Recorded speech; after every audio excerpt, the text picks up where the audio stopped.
നമ്മൾ പ്ലാൻ ചെയ്തേക്കുന്നത് കുട്ടികൾക്ക് ചിത്രവായനയുണ്ട്, അതുപോലെ ചങ്ങല വായനയുണ്ട്, ചിത്രവായനയുണ്ട്, പിന്നെ പുസ്തകമരം എന്നുള്ളൊരു പുസ്തകം ഇവിടെ നമ്മൾ വെച്ചിട്ടുണ്ട്.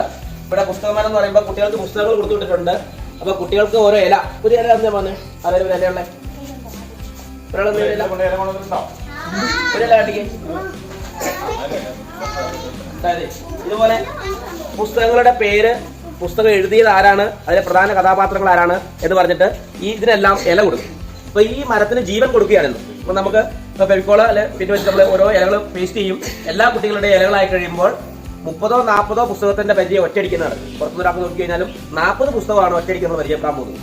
പുസ്തകം എഴുതിയേക്കുന്ന ആരാണ്, അതിനകത്തെ കഥാപാത്രങ്ങളാരാണ്, പുസ്തകത്തിന്റെ പേരെന്താണ്, എന്താ വിവരങ്ങളാണ് ഈ ഇലയിൽ വെച്ചേക്കുന്നത്. അപ്പോൾ എല്ലാ കുട്ടികൾക്കും ഇല കൊടുത്തിട്ടുണ്ട്. അപ്പോൾ ഇവിടെ ആ പുസ്തക മരത്തിന്റെ വളർച്ചയാണ്. ഇന്ന് മുതൽ നമ്മുടെ മനസ്സിലെ വായനയും പുസ്തക വായനയും വളരും. അതിന്റെ പ്രതീകാത്മകമായിട്ടുള്ളൊരു പ്രവർത്തനമാണ്. ഓക്കെ.